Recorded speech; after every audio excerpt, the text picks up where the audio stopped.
Hey guys, இந்த மழைலாம் start ஆகிறதுக்கு முன்னாடி நாங்கள் போன பிளேஸ் இது. ஸோ அப்போ வந்து எங்கே போகலாம் அப்படின்னு கூகுளில் சர்ச் பண்ண ஸ்டார்ட் பண்ணோம். 3 விஷயந்தான் யோசிச்சது. சென்னைக்கு பக்கத்தில் இருக்கணும், செலவு வந்து அதிகமாக இருக்கக்கூடாது, ஒன் டே ட்ரிப்பாக இருக்கணும். இதுக்கு ஏற்ற மாதிரி 2 பிளேஸ் கிடச்சிது. ஆக்சுவலி வந்து 2 பிளேஸ்க்கும் நாங்கள் போனோம். அது ரொம்ப ரொம்ப லோ பட்ஜெட்டில். எவ்வளோ ஆச்சுன்னு நான் உங்களுக்கு கடைசியில் சொல்கிறேன். அண்ட் ரொம்ப ப்ளசண்ட்டான பிளேஸ் இது. வேலூர் பக்கத்தில் ஒரு சிவன் மலை, அதாவது காஞ்சனகிரி ஹில்ஸ். அண்ட் அங்கேருந்து ஒரு 45 மினிட்ஸ் ட்ராவலில் கோல்டன் டெம்பிள். அதுக்கு நடுவில் சின்ன சின்ன திங்ஸ் வந்து எக்ஸ்ப்ளோர் பண்ணோம். அதுவும் நான் உங்களுக்கு சொல்கிறேன். கரெக்டாக நாங்கள் இருக்கிற ஏரியாவிலேருந்து 127 கிலோமீட்டர் அந்த லொக்கேஷன் இருக்குது. ஒன் டே ட்ரிப்புன்றதுனால ஏர்லி மார்னிங்கே கிளம்பிட்டோம். கரெக்டாக ஒரு 6 o'clock இருக்கும். இங்கேருந்து ஸ்ரீபெரும்புத்தூர் காஞ்சிபுரம் வழியாக ராணிப்பேட் போயாச்சு. ராணிப்பேட் தான் வந்து எக்ஸாக்ட் லொக்கேஷன். ஸ்ரீபெரும்புத்தூரில் ஸ்டாப் பண்ணி டீ மட்டும் குடிச்சிட்டு மறுபடியும் ரைடை ஸ்டார்ட் பண்ணோம். அங்கேருந்து கொஞ்சம் தூரம் போயிட்டு இருக்கும்போது திடீர்னு ஒரு சவுண்டு, வாட்டர்ஃபால் சவுண்டு கிடச்சி. எங்கடா இருக்குது இந்த இது அப்படின்னு சொல்லிட்டு பார்க்கும்போது வாவா ஒரு இடம் வந்து கண்ணில் பட்டுச்சு. அதுதான் ஓடை அப்படின்னு சொல்லுவாங்க. உடனே வந்து வண்டியெல்லாம் நிப்பாட்டிட்டு ஃபோட்டோஸ் அண்ட் வீடியோஸ் எடுக்க ஸ்டார்ட் பண்ணிட்டோம். சூப்பராக இருக்குல்ல? அதை முடிச்சுட்டு நாங்கள் போகிற வழியெலாம் பார்த்திங்கன்னா நிறைய டெம்பிள்ஸ் இருந்தது. பட் ஒவ்வொன்றுத்துக்கும் வந்து இறங்கி உள்ளே போய் பார்க்க முடியல, டைம் இல்லாததுனால. அண்ட் ராணிப்பேட்டுக்கு கரெக்டாக ஒரு 8:30 or 9 o'clock இருக்கும். அங்கேயே ரீச் ஆகிட்டோம். அங்கேயே வந்து பிரேக்ஃபாஸ்ட்டும் சாப்பிட்டோம். அங்கேருந்து 2 கிலோமீட்டர் வந்து மலை இருக்குது அப்படின்னு சொன்னாங்க. ஸோ மேலே வந்து 2 கிலோமீட்டர் போயிட்டு அங்கே பைக் வந்து பார்க் பண்ணிவிட்டு அதுக்கு மேலே வந்து மலை ஏறணும். ஸோ அங்கே இருக்கிறவங்க கிட்ட கேட்டோம், இது வந்து சேஃபா அப்படின்னு கேட்டப்போ இல்லை ரொம்ப சேஃபஸ்ட்டு பிளேஸ் தான் அப்படின்னாங்க. என்ட்ரி ஃபீ வந்து 10 rupees அப்படி வாங்கினாங்க.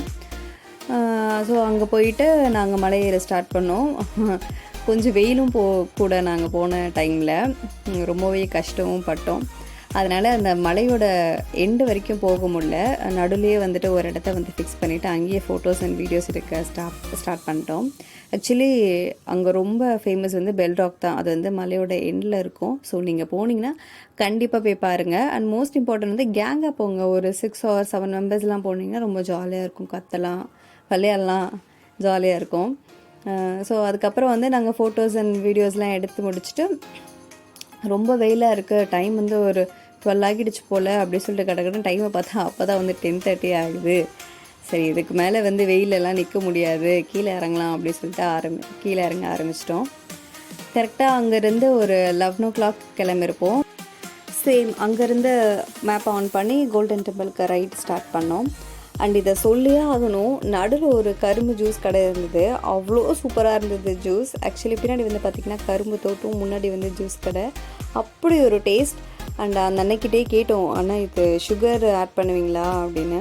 அவங்க சொன்னாங்க, அதெல்லாம் இல்லைம்மா, ரொம்ப பியூராக ரெடி பண்ணுறோம், பின்னாடி கூட வந்து பாருங்கள் கரும்பு தோட்டம் இருக்குது, அதை தான் வந்து பறிச்சுட்டு வந்து இங்கே வந்து ஜூஸ் போடுறோம் அப்படின்னு. நான் சொன்னேன், சென்னையிலலாம் நீங்கள் இந்த டேஸ்ட்டுக்கு கடை போட்டிங்கன்னா கண்டிப்பாக இந்த மாதிரி 2 ஷாப் வந்து ஓப்பன் பண்ணிடலாம், அவ்வளோ அந்தளவுக்கு வந்து கூட்டம் வரும் அப்படின்னு. அண்ட் நீங்கள் கவனிக்க வேண்டிய விஷயம் என்ன அப்படின்னா, ஜூஸ் வந்து வெறும் 10 ரூபா தான்.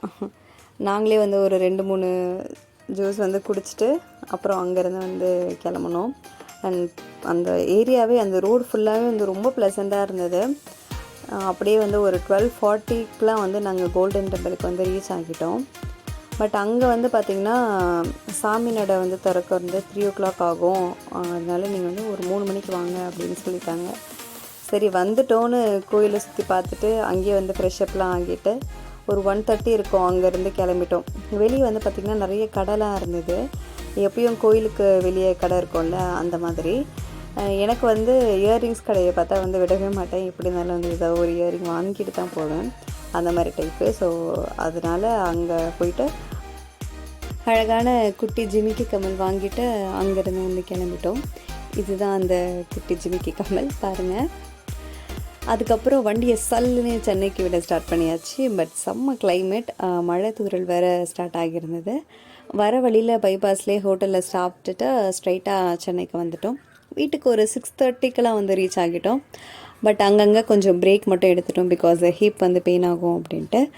And last petrol, food, tea எல்லாத்துக்குமே சேர்த்து 2 பேருக்கு 1500 தான் ஆச்சு. ஆக்சுவலி இது ரொம்ப ரொம்ப கம்மி, பிகாஸ் இங்கே ஜஸ்ட் ஒரு டின்னர் ஆர் லஞ்சுக்கு 2 பேருக்கு போனாலே 700 or 1000 ஆகிடும். 2 லொக்கேஷன் அண்ட் ஃபுட் எல்லாமே சேர்த்து 1500ன்றது ரொம்ப ரொம்ப கம்மி தான். அண்ட் காஞ்சனகிரி போகிறதுக்கு கரெக்டான டைம் அப்படின்னு பார்த்தீங்கன்னா அக்டோபர் சொல்வேன் நான். அதுக்கு முன்னாடி போனீங்கன்னா உங்களுக்கு தெரியும் வேலூர் ஒரு வெயிலான ஊர் அப்படின்னு சொல்லிட்டு. ஸோ அங்கே வெயில் ஜாஸ்தியாக இருக்கும் அந்த டைம்லலாம். நீங்களும் போங்க, என்ஜாய் பண்ணுங்கள். அண்ட் தேங்க்ஸ் ஃபார் வாட்சிங். மறக்காமல் நெக்ஸ்ட் எந்த பிளேஸ்க்கு போகலாம் அப்படின்றதையும் கமெண்ட் பண்ணுங்கள். பாய்.